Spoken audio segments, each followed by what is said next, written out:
안녕하세요. 사연 읽어주는 남녀입니다.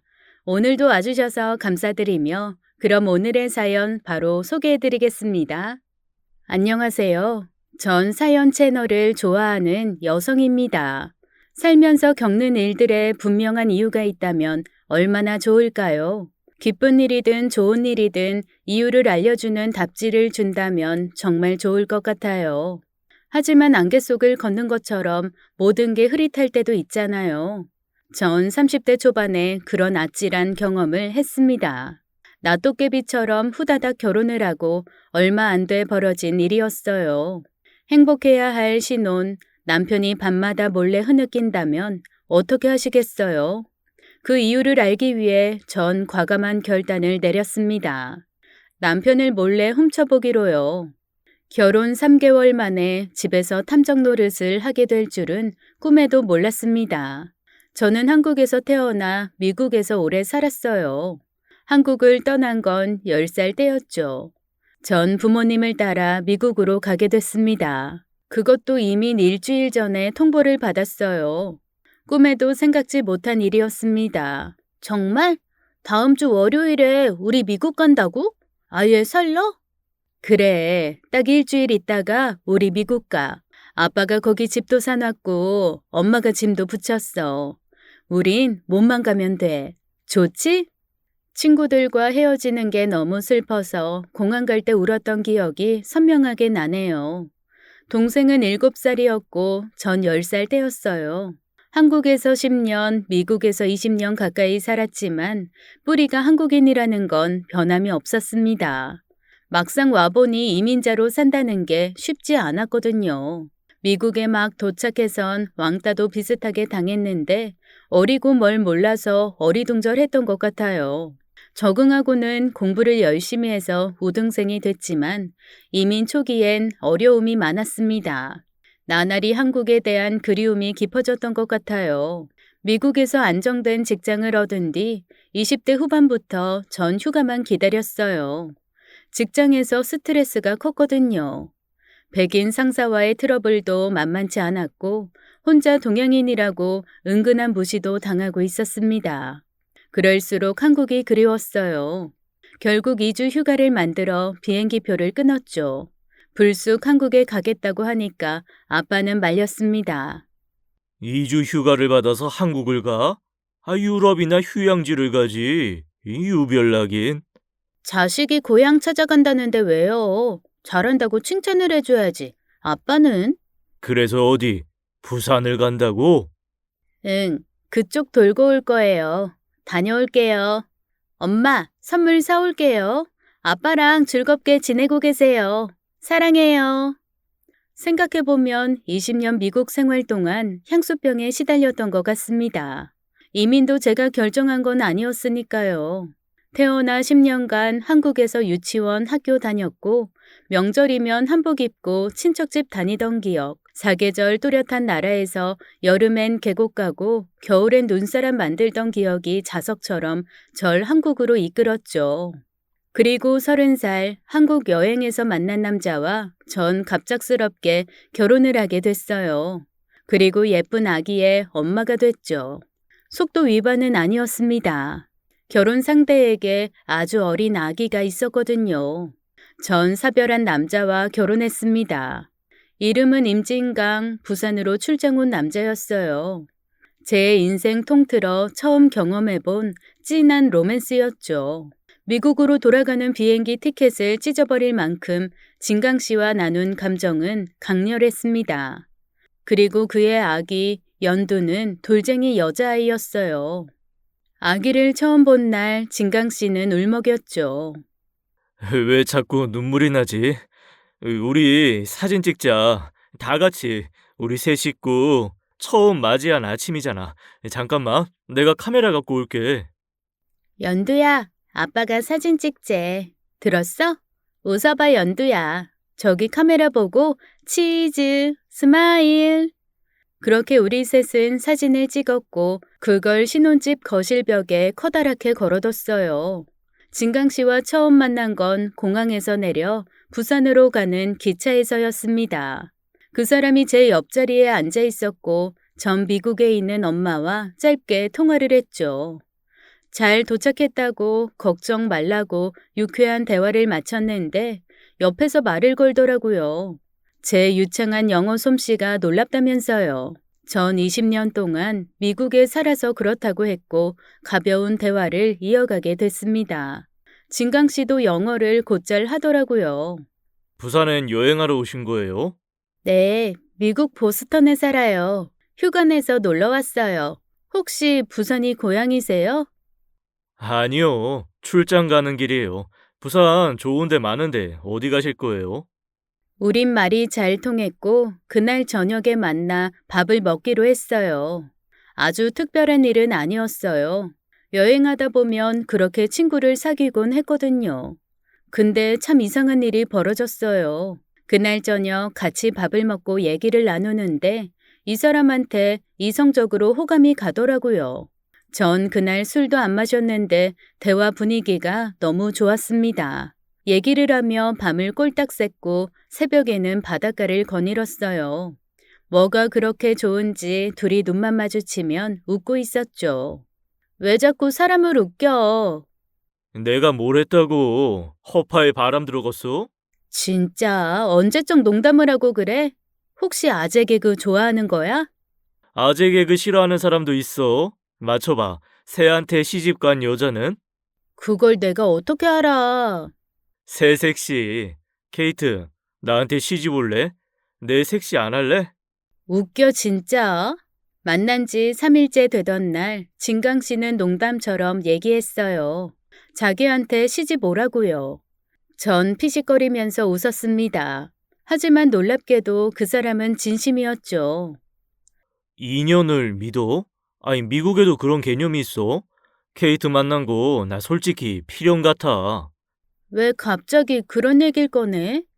너랑 나 기차에서 옆자리에 앉은 거, 우리 3일째 꼭 붙어 있는 거, 아무 일도 아닌 것 같아? 너무 의미 부여하지 마. 이런 경험도 해보는 거지 뭐. 결혼이라니 말도 안 돼. 말이 안 되면 왜 지금 우리 같이 있는 건데? 이건 운명이야. 난 그렇게 생각해. 그러면서 갑자기 고백을 하더라고요. 기차에서 절 보고 첫눈에 반했다고요. 전 웃어 넘겼습니다. 난 첫눈에 반한다는 말 안 믿는다고요.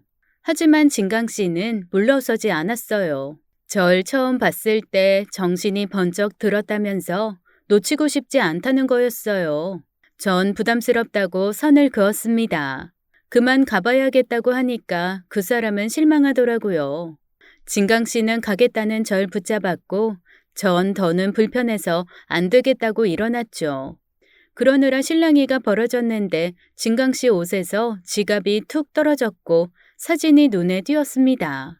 너무 귀여운 갓난아기 사진이었어요. 제가 물었죠. 얘 누구야? 조카?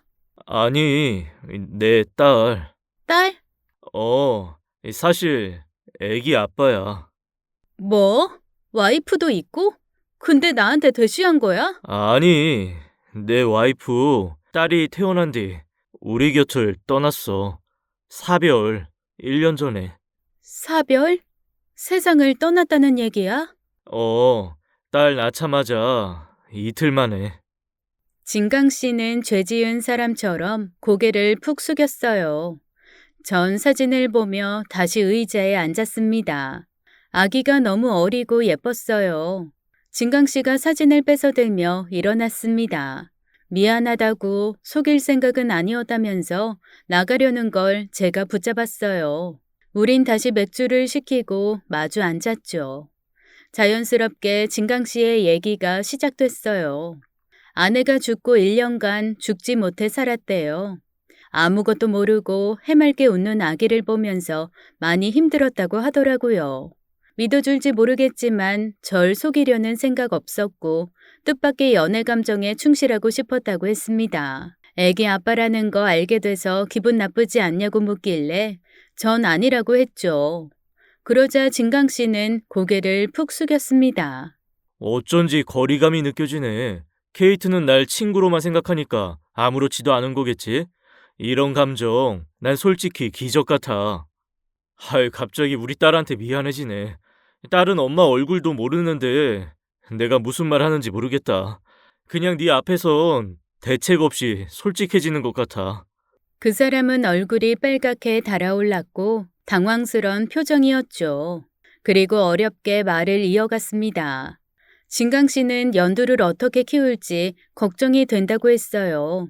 지금은 부모님이 봐주고 계신다면서 재혼도 생각해봤지만 망설여진다고 하더라고요. 새엄마한테 연두가 상처받을까봐 걱정된다는 거였죠. 제가 대꾸를 안 하니까 진강 씨는 조용히 일어났어요. 미안하다. 부담 줘서. 이럴 생각은 없었는데 여행 잘 마치고 가. 고마웠다. 아니, 잠깐만. 내 얘기 듣고 가. 해줄 얘기가 있어. 전 진강 씨 손을 꽉 잡았습니다. 그리고 제 얘기를 꺼냈어요. 아이 구박하는 새엄마만 있는 건 아니야. 나도 새엄마 밑에서 컸어. 피부색, 머리카락, 눈동자 색깔도 다른. 그치만 나랑 내 동생 얼마나 사랑받고 컸는데. 지금도 나 우리 엄마 엄청 사랑해. 정말? 어느 나라 사람인데? 스페인 쪽. 국적은 미국이고. 아빠랑 같은 직장 동료였어. 한국으로 휴가를 떠날 때 배웅하며 안아준 엄마는 친엄마가 아니라 13살 때부터 길러준 새엄마였습니다. 친엄마는 아빠와 미국 이민 3년 만에 이혼하셨어요. 그 3년은 정말 악몽 같았죠.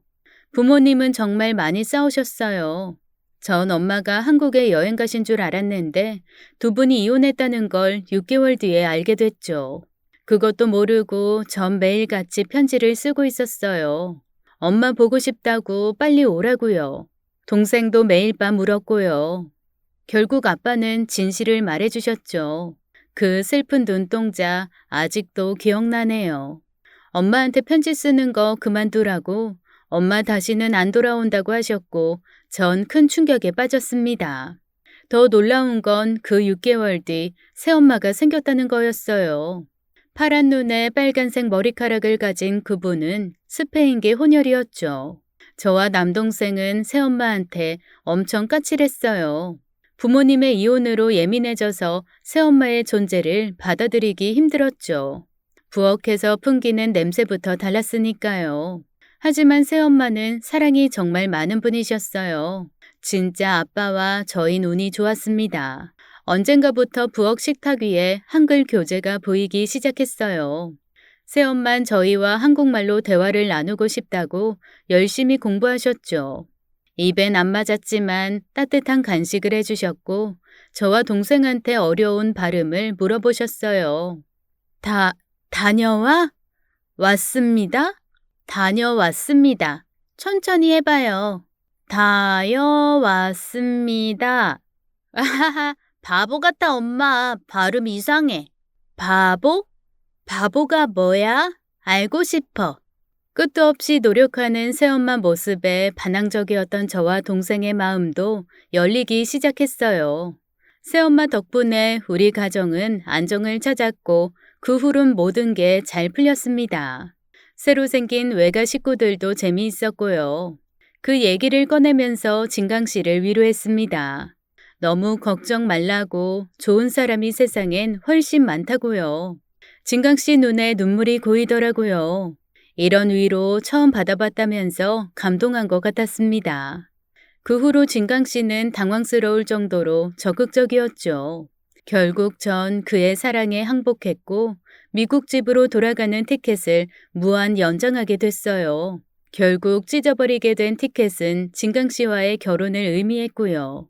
그렇게 전 한국으로 휴가를 온 30살에 결혼이라는 걸 하게 됐습니다. 아내, 엄마가 동시에 되는 기쁨을 누렸죠. 연두를 실제로 본 날은 잊을 수가 없어요. 막 돌이 지난 아기는 까만 눈동자에 갈색 머리카락을 가진 너무 예쁜 아이였습니다. 전 한눈에 반해 연두를 안았어요. 연두, 반가워. 아이, 이쁘다. 어머, 진강씨, 연두 지금 활짝 웃는 거 봤어? 어쩜 애기가 낯도 안 가리네. 잘 지내보자, 우리. 거울에 아기를 안은 제 모습이 보였어요. 너무 낯설면서 뭐랄까 뭉클하더라고요. 전 독신주의자였습니다. 누군가의 배우자가 돼서 아이를 낳고 그 아이를 무한 책임져야 한다는 사실이 너무 부담스러웠죠. 새엄마가 많은 사랑을 주셨지만 이민 직후 부모님의 불화와 이혼은 제게 큰 상처가 됐고요. 그런데 제가 연두를 하는 모습은 너무 행복하고 안정돼 보였어요.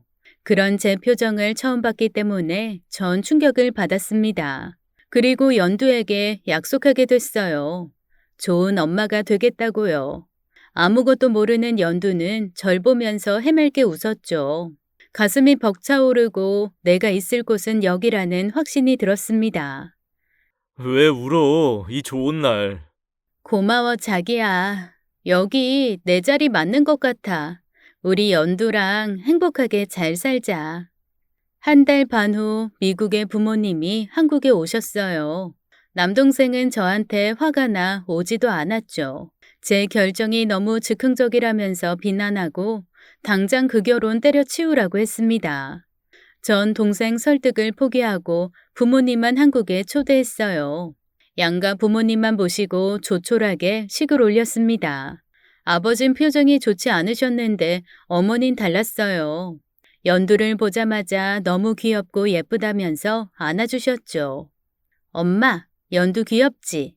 꼭 요정 같다. 케이트, 축하한다. 조금 놀라긴 했지만 엄만 언제나 네 편이야. 알지?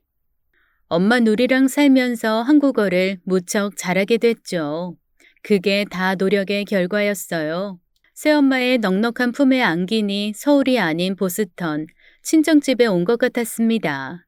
시부모님은 저희 부모님을 어려워하셨어요. 일단 아버지 표정이 너무 안 좋았고 새엄마가 외국인인 것도 한몫했습니다. 전 아버지 옆에 서서 이렇게 말했어요. 아빠, 제발 좀 웃으세요. 웃음이 나와야 웃지. 너 같으면 이 상황에 웃겠냐? 왜요? 내가 좋다는데. 시부모님 눈치 보시잖아요. 그럼 눈치 봐야지. 넌 초혼인데다 상대는 애 딸린 재혼인데. 아빠! 결혼식 마치고 부모님과 호텔방에 있을 때였죠. 아빤 분통을 터뜨리셨어요. 왜 좋은 직장, 미국 생활 다 내버리고 갑자기 이런 결정을 했냐는 거였습니다. 자식 딸린 남자가 뭐가 좋냐고, 왜 신세 망칠 짓 하냐고 막 절 혼내셨어요. 그때 새엄마가 나섰습니다. 허니, 나 듣다가 기분 나빠졌어. 나도 당신이랑 결혼할 때 혼자였어. 결혼하고 딸아들 생겨서 행복했고. 케이트 성인이야. 결정을 존중해줘야지. 왜 자꾸 딸을 혼내? 케이트, 너만 행복하면 돼. 한국이 멀어서 아쉽다. 널 자주 보지 못해 서운하구나. 엄마 미국에 있는 식구들 걱정은 말라며 절 격려해 주셨죠. 암튼 너 정신 똑바로 차려. 아직 혼인신고 안 했지? 1년은 살아보고 해. 네 남편 어떤 인간인지 살면서 잘 살펴보라고. 조금만 이상하다 싶으면 바로 미국으로 날아와. 이 바보처럼 숨기지 말고. 그럴 일 없어. 나 누구보다 잘 살 거라니까. 그렇게 부모님이 떠나고 본격적인 한국 생활이 시작됐습니다. 거의 20년 만에 한국에서 살아보는 거였고 이곳에 친구도 가족도 없었어요.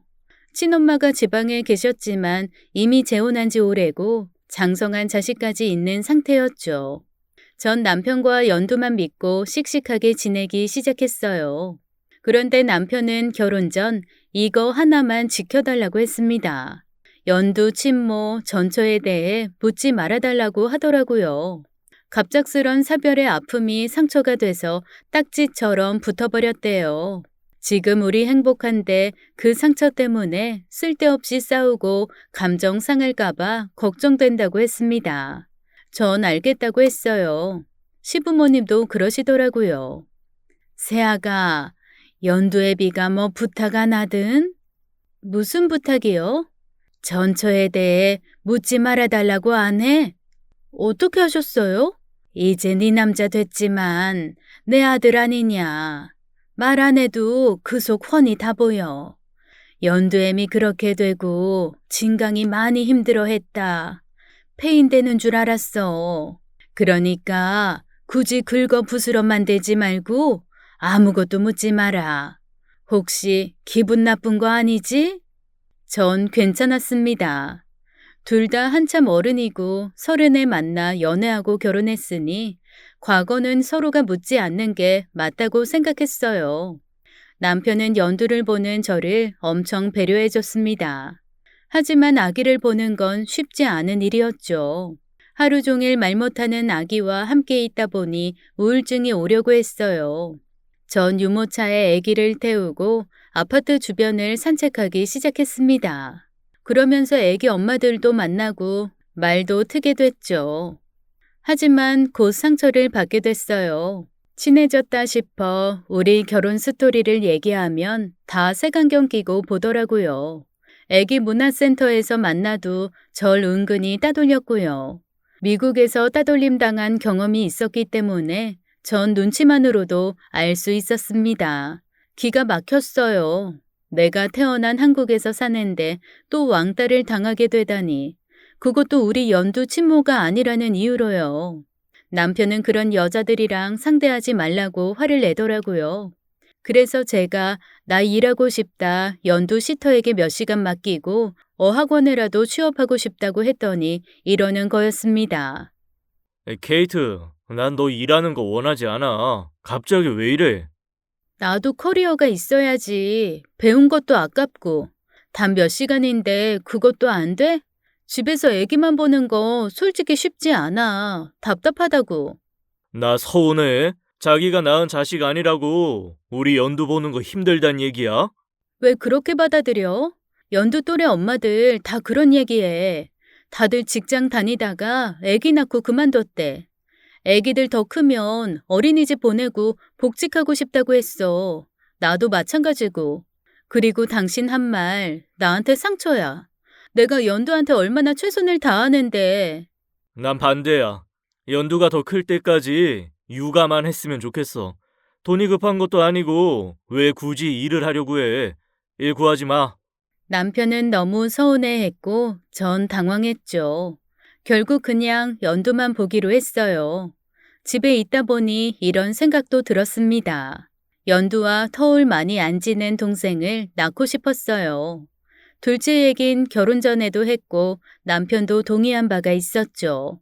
전 산부인과에 들러 검진을 받았고 임신 확률이 높은 날을 놓치지 않으려고 애를 썼습니다. 둘째를 낳고 내 식구가 되면 우리 가족 더 단단해질 것 같았죠. 이상하게 조급증이 들더라고요. 돌 지난 연두가 컸고 말도 제법 하기 시작하는 걸 보면서 둘째에 대한 갈망은 더 커졌습니다. 그렇게 임신을 노력하던 중에 남편의 이상한 모습을 보게 됐어요. 전 한밤중에 목이 말라 잠에서 깼고 방을 나선 저는 멈칫했습니다. 어두운 주방 식탁에 남편이 등을 보인 채 앉아 있었어요. 게다가 남편은 울고 있었죠. 소리내지 않으려 애쓰면서요. 순간 이상한 기분이 들었습니다.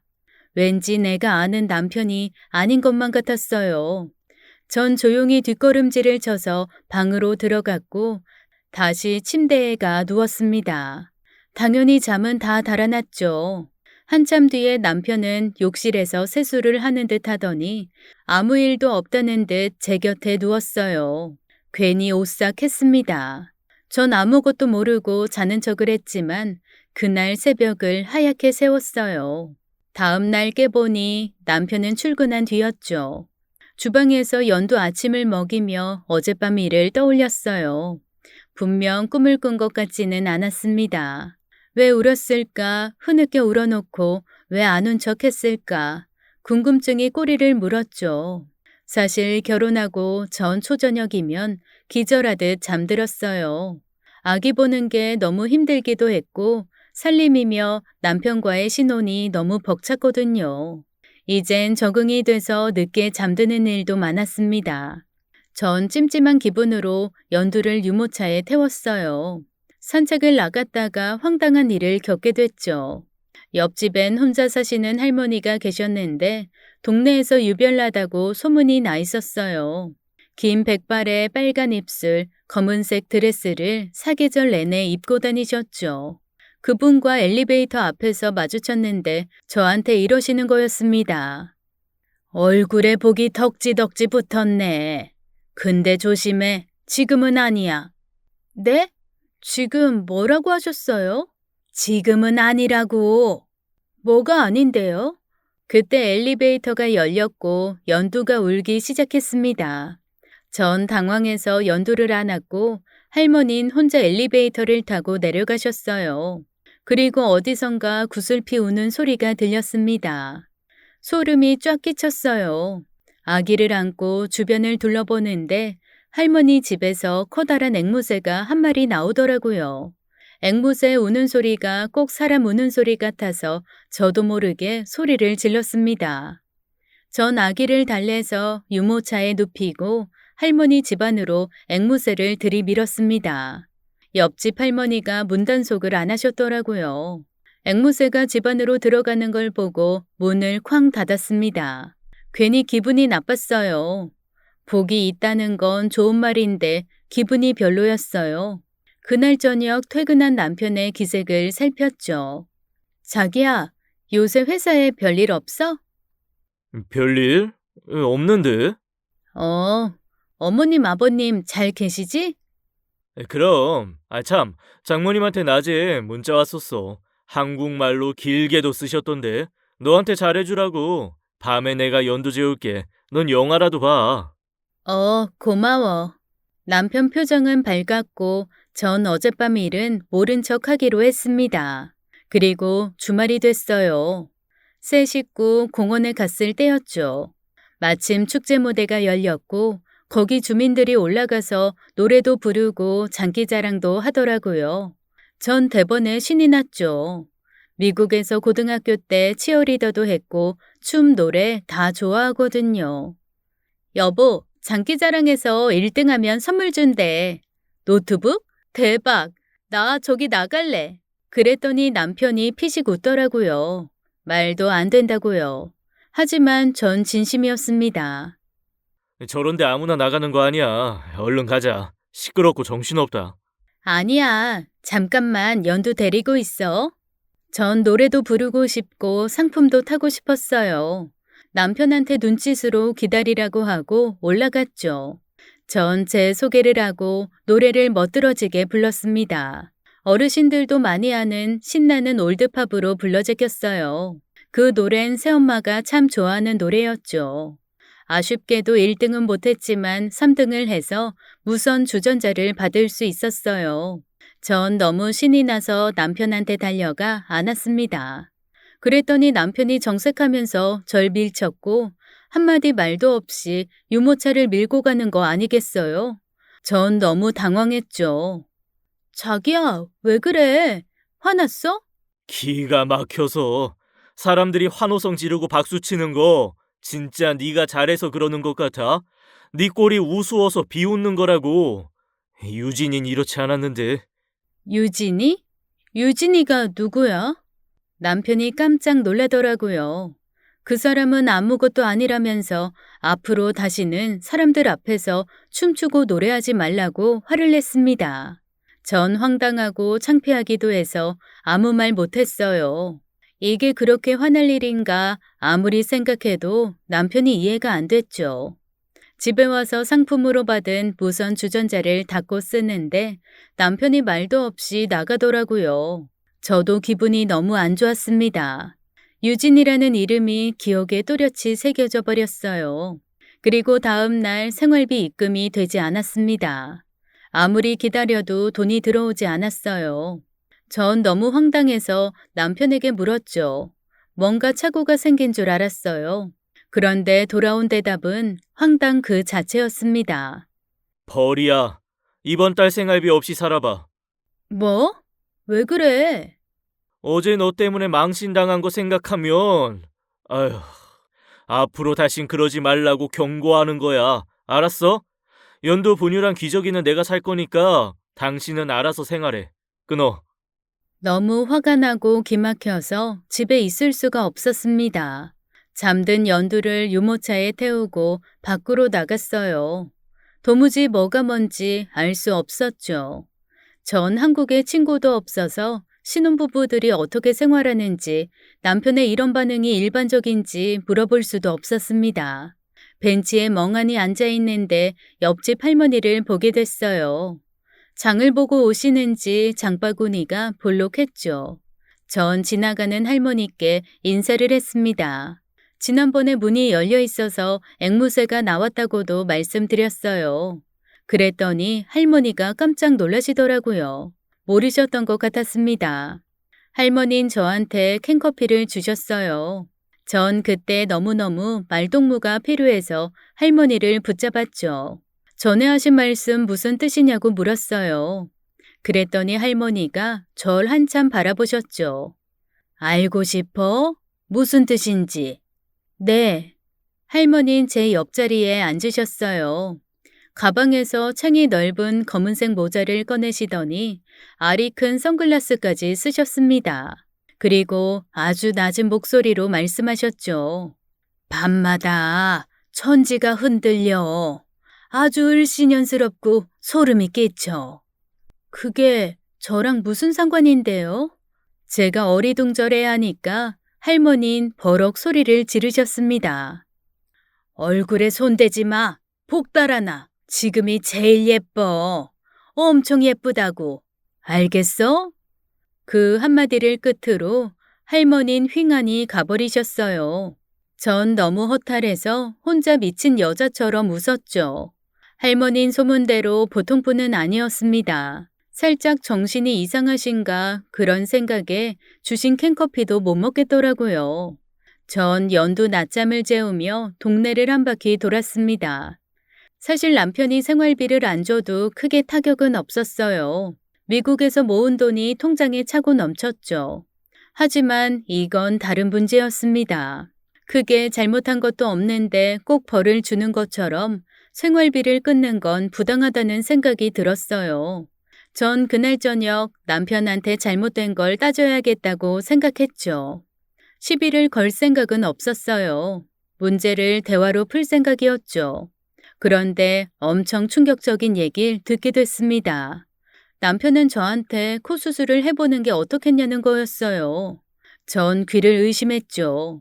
코를 다친 것도 아닌데 왜 수술을 하냐고 바보같이 물었습니다. 관상 몰라? 회사 선배가 관상을 보는데 당신 사진 보여줬더니 다 좋은데 코가 아쉽대. 살짝 높이면 재물 운이 엄청 좋아진다는 거야. 그게 무슨 소리야? 내 코 지금도 높은데 더 높여? 무슨 피노키오라도 되라는 말이야? 욕이 튀어나올 뻔한 걸 겨우 참고 대화를 이어갔어요. 남편은 자기 친구 중에 유명한 성형외과 의사가 있다면서 한번 상담이나 받으러 가보자고 절 설득했습니다. 전 대번에 싫다고 했어요. 대화를 나누면서도 거울을 봤지만 제 코는 높고 쭉 뻗어서 완벽하게 예뻤습니다. 크면서 코 예쁘다는 소리도 여러 번 들었어요. 남편은 끈질기게 절 설득하더라고요. 전 나중엔 화를 냈죠. 말도 안 되는 소리 하지 말라고요. 그리고 속에 있던 말을 쏟아냈습니다. 싸웠다고 생활비를 안 주는 게 말이 되냐고, 일 나가고 싶다고 할 땐 주저앉히더니 자기 마음에 안 든다고 돈 끊는 치사한 방법은 어디서 배웠냐고 막 뭐라고 했더니 남편은 처음으로 크게 화를 냈어요. 몰랐는데 이 사람 한성과라는 사람이었습니다. 눈을 부릅뜨면서 테이블을 주먹으로 쾅 내리치는데 무서워 도망가야겠다는 생각이 들었어요. 더 화가 나면 한 대 칠 것 같더라고요. 제가 막 울면서 이런 사람인 줄 몰랐다고 왜 이렇게 무섭게 화를 내냐고 하니까 그제야 정신을 차린 듯 제 앞에 무릎을 꿇었습니다. 미안하다면서 자기가 눈이 돌았대요. 전 막 울면서 통곡했죠. 그냥 너무 서럽고 힘들었어요. 미국에 있는 가족이 너무 보고 싶었습니다. 여기서 내가 뭐라고 있는지 결혼 후 처음 회의가 들었어요. 그 순간 인터폰이 울렸습니다. 받아보니 경비실이었어요. 부부싸움 소리가 너무 크게 들린다고 항의가 들어왔어요. 아이 잠을 못 자겠다고. 고정들 하세요. 젊으신 분들이. 남편은 정색하더니 미안하다고 인터폰에 대고 허리를 막 굽히면서 사과를 하더라고요. 그 모습도 꼴보기가 싫었습니다. 전 안방이 아닌 서재 방으로 가서 문을 잠갔어요.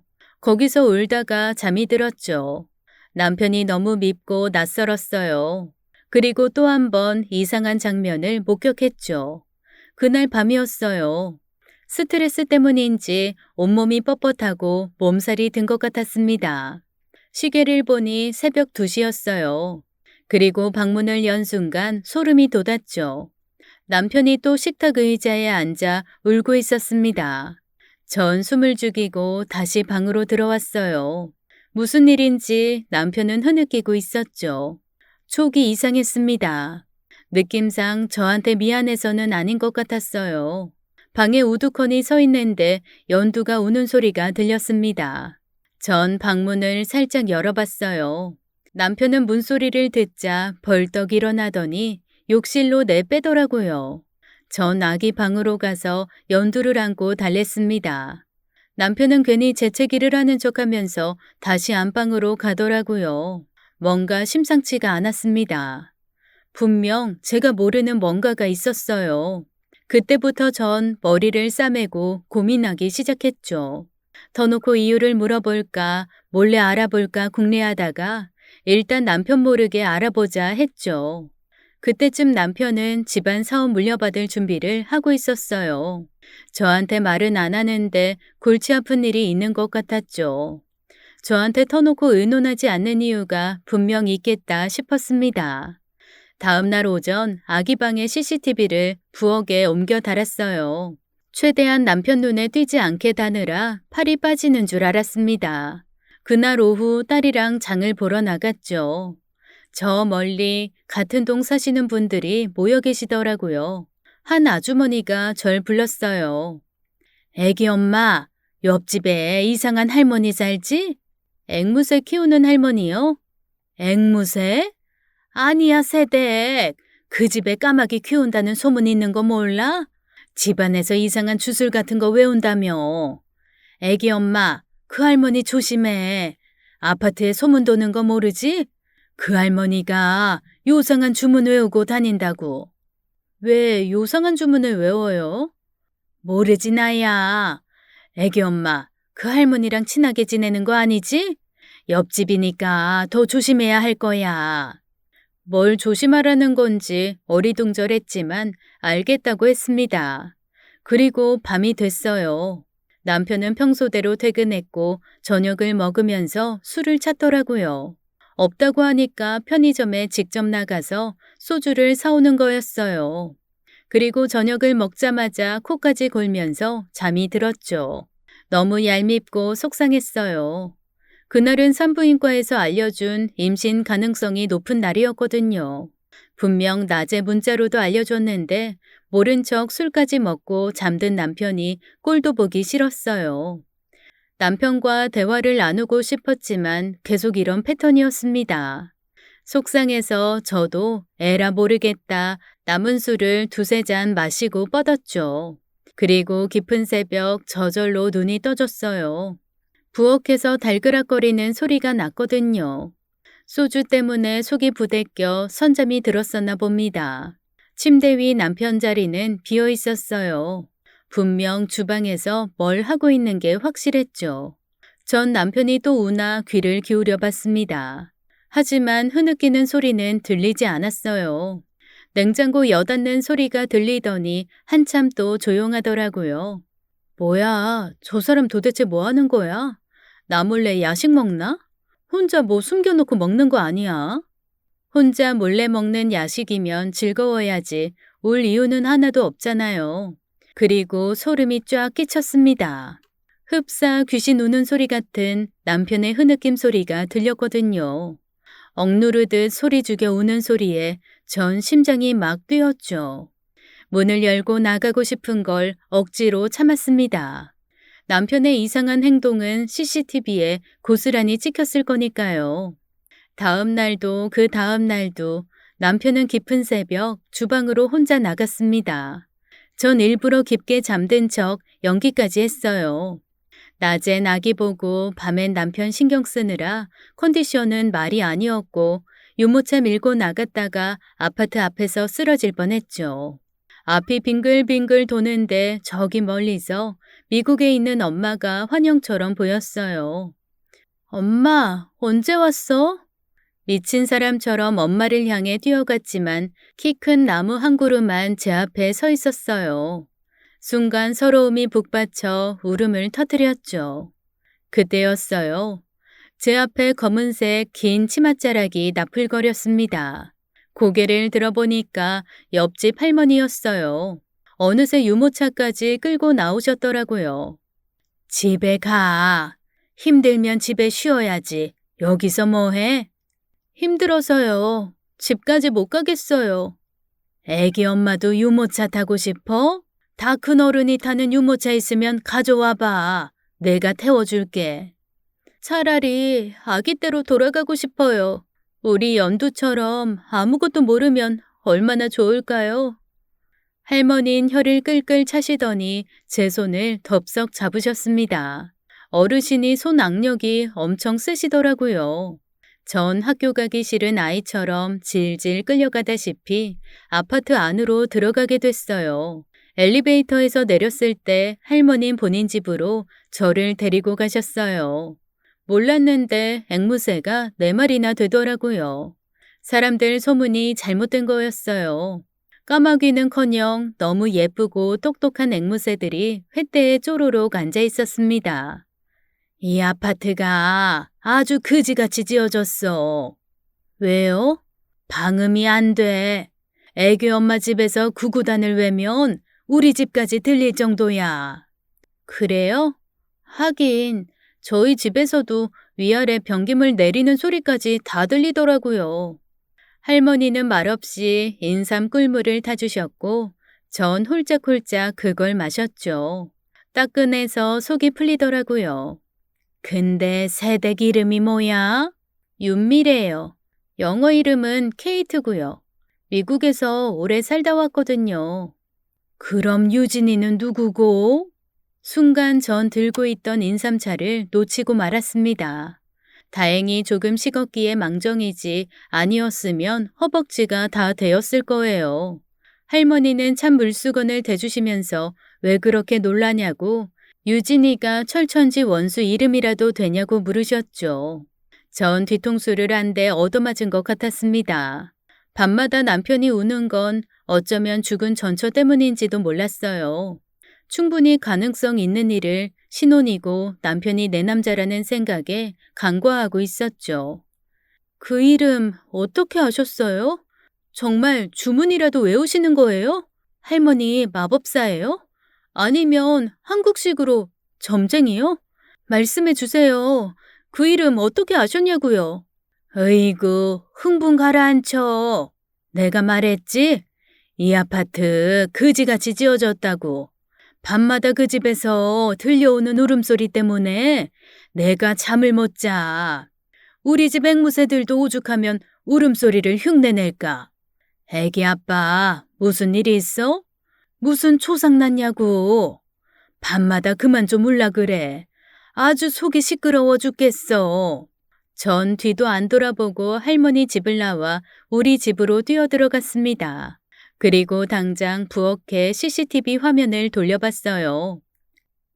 뭐야 이 사람? 내 요거트에 뭘 타고 있는 거야 지금? 남편은 정말이지 수상쩍은 행동을 하고 있었죠. 전 경악할 만한 장면을 보게 됐어요. 그 사람은 제가 아침마다 먹는 요거트에 매일 밤 뭔가를 넣고 있었습니다.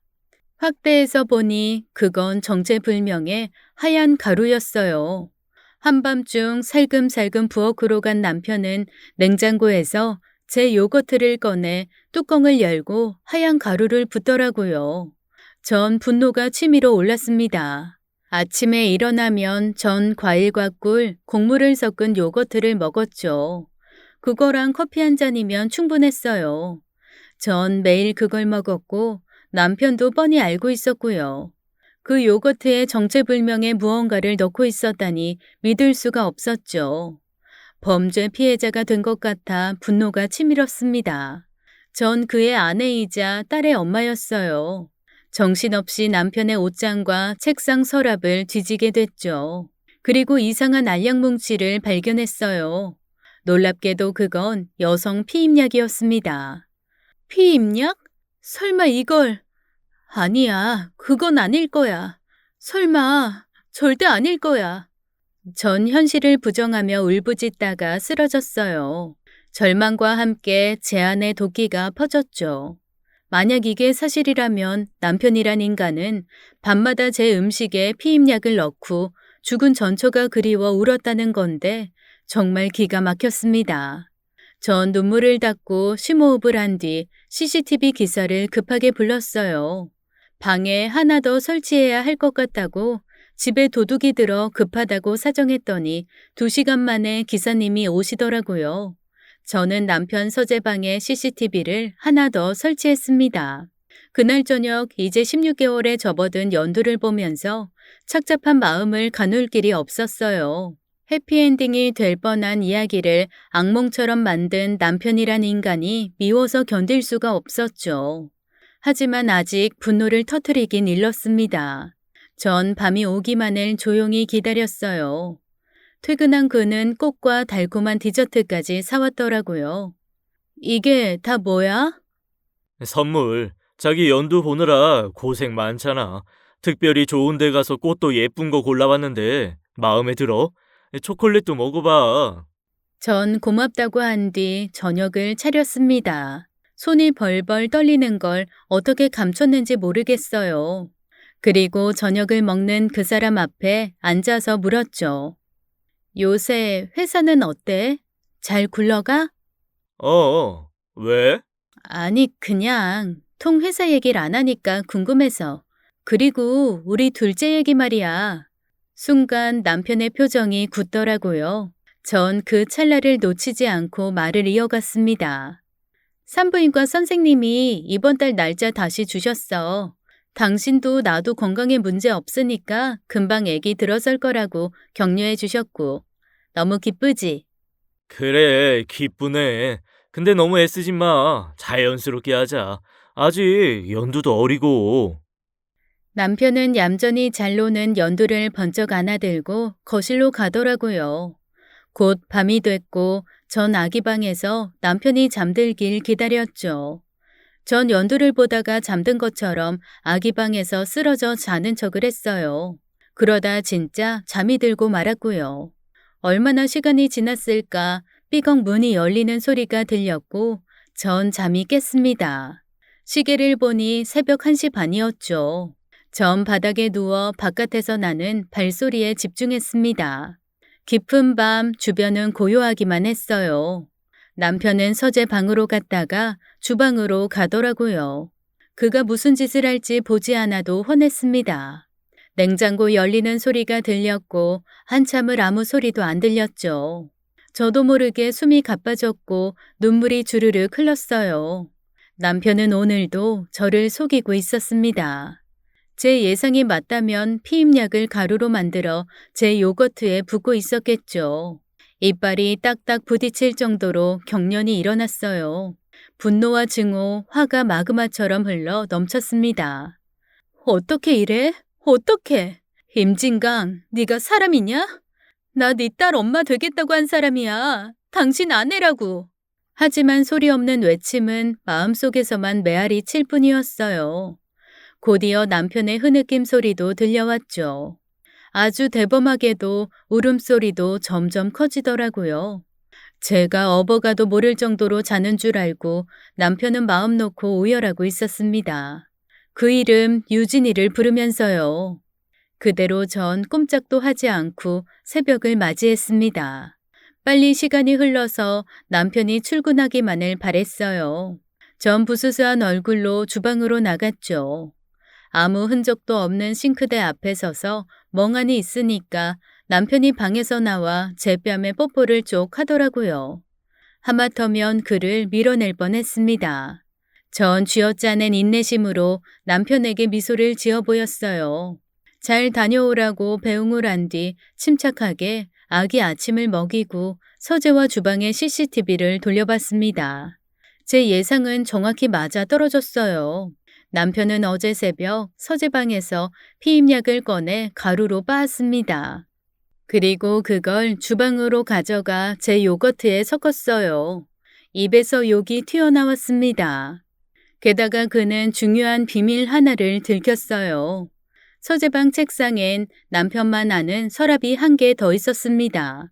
그는 책상 위 깔개를 치우더니 익숙한 솜씨로 상판을 열더라고요.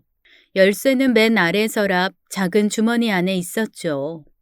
전 당장 서재방으로 달려가 책상의 비밀 공간을 열었어요. 그리고 보게 된 것들은 절 그 자리에 주저앉게 했습니다. 연두의 생모, 남편의 사별한 전부인의 모든 것이 그곳에 들어 있었어요. 연애 때 사진부터 결혼사진, 연애 편지, 심지어 신혼여행 때 입었던 그녀의 속옷까지 있더라고요. 더 경악한 것은 김유진이라는 이름의 그녀와 제가 무척 닮았다는 것이었어요. 죽은 그녀에 비해 제 코가 조금 낮은 것 빼고는 얼굴형, 눈매, 이목구비가 거의 일치했습니다. 전 너무 두렵고 떨렸어요. 그만큼 분노가 치밀어 올랐습니다. 말하자면 임진강 이 거짓말쟁이 사기꾼은 절 전처의 대용품으로 여겼던 거였어요.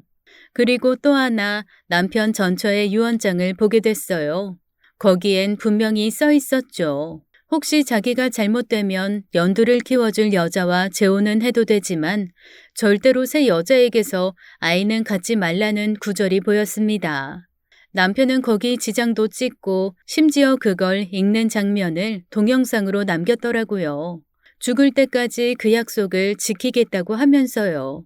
전 현기증에 제대로 서 있을 수도 없었습니다. 주저앉아 오열하다 미국에 있는 남동생에게 전화를 걸었어요. 동현아, 누나 어떡해? 어떡하면 좋아? 속았어. 누나 완전히 속았다고. 나 이 사람 전처의 꼭두각시였어. 완전히 대용품이었다고. 동현아, 누나 도와줘. 바보 같은 누나 좀 도와줘. 이, 누나, 진정해. 확실한 거야? 오해한 거 아니고? 증거 있어? 빼도 박도 못할 증거 있냐고. 다 있어. 모조리 다 있어. 사진이랑 CCTV 유언장까지 다. 이 사람 전부인이랑 나 기가 막히게 닮았어. 얼마 전에 코 수술하지 않겠냐고 하더니 다 이유가 있었다고. 그리고 나 몰래 음식에 약 타고 있었어. 피임약을 타서 먹이고 있었어. 동현아, 나 너무 무서워. 어떡하면 좋아. 동생은 경악했고 저한테 일단 피신해 있으라고 했습니다. 자기가 어떻게든 대책을 마련해 볼 테니까 진정하고 증거 다 갖고 피해 있으라고 했어요. 전 증거를 다 챙긴 후 시어머니께 연락을 드렸습니다. 갑자기 배가 아파 견딜 수가 없으니 빨리 오시라고 했죠. 어머니가 오시자마자 전 아픈 연기를 하며 집 밖으로 나왔습니다.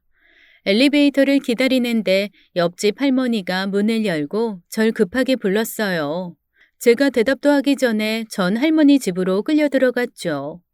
왜 그러세요? 저 빨리 가봐야 돼요. 이럴 시간 없다고요. 할머니, 저 큰일 났어요. 할머니는 저한테 조용히 하라고 하셨고 전 움찔했습니다. 복도에서 남편 목소리가 들렸어요. 몰랐는데 시어머니가 남편한테 전화를 했나 보더라고요. 오전에 잡아놓은 부동산 일 때문에 아들을 호출했고 제가 아프다는 얘기에 그 사람이 한달음에 달려온 거였죠. 전 핸드폰 전원을 꺼놔서 남편 전화를 받을 수 없었고요. 하마터면 남편과 정면으로 마주칠 뻔한 거였습니다. 전 놀란 눈으로 할머니를 봤어요. 주변을 맴돌던 앵무새가 이렇게 말했죠. 유진아, 유진아, 보고 싶어, 유진아. 흑흑, 유진아.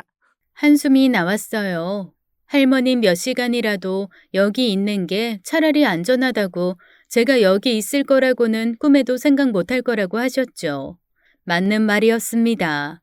남편이 소리를 지르는 게 할머니 집에 다 들리더라고요.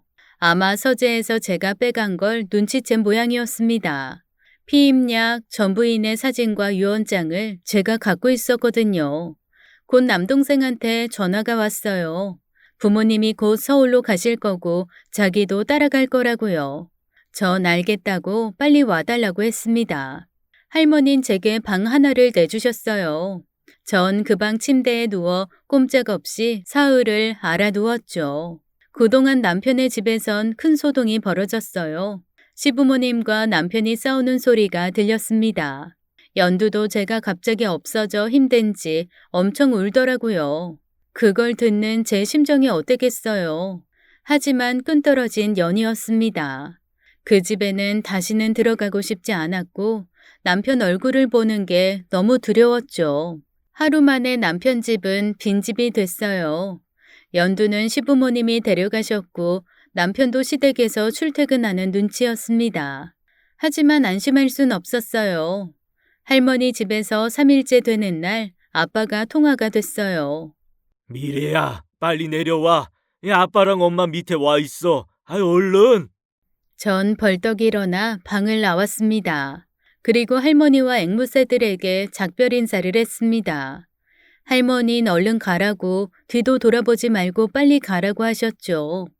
전 미친 듯이 계단을 뛰어 내려갔어요. 보스턴에서 온 아빠와 새엄마 얼굴을 보자마자 전 울음이 터져 나왔고 새엄마는 절 말없이 안아주셨습니다. 호텔에서 하루 묵고 부모님과 저 그리고 남동생까지 합류해 네 식구가 임진강을 만났습니다. 그는 우리를 보자마자 무릎을 꿇었어요. 부모님과 남동생은 제 앞을 방패처럼 막아주셨죠. 그래, 어디 터진 입으로 말해봐라. 왜 그랬어? 우리 딸한테 왜 그랬냐고. 사람의 탈을 쓰고 그럴 순 없는 거야. 이 멀쩡한 남의 집 딸 데려다가 이게 뭐 하는 짓이야? 죄송합니다. 저 미래 사랑했어요. 진심으로요. 전 그 말을 듣고 눈이 돌았죠. 막아선 부모님을 제치고 앞으로 나섰어요. 사랑? 사랑 같은 소리 하네. 나 당신이랑 연두한테 최선을 다했고 앞으로도 쭉 그렇게 살려고 했어. 근데 이게 뭐야? 이렇게 날 배신해? 난 당신 전부인의 대용품일 뿐이었어. 내가 몰랐으면 죽을 때까지 그 짓 할 거였니? 밤마다 내가 먹을 음식에 피임약 타고 전처랑 똑같이 성형하라고 했을 거였냐고. 당신 악마야. 천벌받을 거라고. 당신 진짜 얼굴 몰랐으면 나 어떻게 되는 거였어? 평생 날 속일 셈이었냐고. 이 나쁜 인간아. 제가 흥분해서 난리치니까 동생이 막아섰어요. 누나 진정하라면서 법적으로 대응하겠다고 엄포를 놨죠. 임진강은 제대로 겁을 먹은 것 같았어요. 전 이성을 잃고 그 인간의 멱살을 잡았고 머리카락까지 다 쥐어 뜯었습니다. 정말 제가 한 노력들이 너무 억울하고 분했어요. 그는 종이 인형처럼 제가 하는 대로 이리 쓰러지고 저리 쓰러졌습니다. 인생 포기한 사람 같았죠. 남동생은 증거를 토대로 그 사람을 경찰에 신고했고 저지른 죄에 대한 합당한 벌을 선고받았습니다. 시부모님이 한 번만 봐달라고 매달렸지만 용서하기에 제 상처가 너무 컸어요. 전 그 어떤 미련도 없이 한국 생활을 청산했습니다. 이곳에서 입고 쓴 물건은 죄다 처분했어요. 칫솔 하나도 갖고 싶지 않았죠. 그 뒤로 전 다시 미국에 돌아갔고 전보다 더 좋은 직장에 취직을 하게 됐어요. 인종차별도 없고 복지도 좋은 회사에서 일에 매달려 아픔을 이겨냈죠. 그로부터 벌써 15년이 흘렀네요. 지금 전 두바이에서 가정을 꾸리고 10년째 행복하게 살고 있어요. 남편은 엄청난 재력, 훌륭한 인성을 가진 존경할 만한 사람입니다. 저희 부모님한테도 참 잘하고요. 어쩌다 임진강의 소식을 듣게 됐는데 그 사람은 내내 혼자 살았고 시부모님이 손녀를 끝까지 키우셨더라고요. 전 아무도 몰래 연두에게 돈을 보낸 적이 있습니다. 꽤 큰 돈이었지만 전혀 아깝지 않았죠. 부디 잘 크기만을 바랄 뿐이에요. 참, 결정적인 순간에 절 도와주셨던 옆집 할머니는 아무도 모르게 집을 비우셨더라고요. 미국으로 다시 떠나기 전 가족과 함께 선물을 들고 찾아갔는데 텅 빈 집을 보고 깜짝 놀랐습니다. 지금도 궁금하고 또 너무 감사드려요. 그분은 저와 어떤 인연이었을까요? 지금 전 두바이에 살면서 아들만 둘 키우고 있습니다. 가족의 사랑, 부모 자식 관계에 있어서 한국식, 미국식, 유럽식이 어디 있을까요? 서로를 거짓 없이 진심으로 대한다면 그 사랑, 그 마음 다 통하지 않을까요? 지금 전 많이 행복합니다. 진짜 사랑이 뭔지 아는 좋은 남편과 개구쟁이 두 아들이 제 삶의 원동력이 되어주네요. 인생에 정답은 없고 뜻밖의 혼란도 겪지만 그래도 인생은 살아볼만 하다는 생각이 듭니다. 좋은 사람만 곁에 있다면요. 제 사연은 여기까지입니다. 긴 이야기 들어주셔서 감사합니다.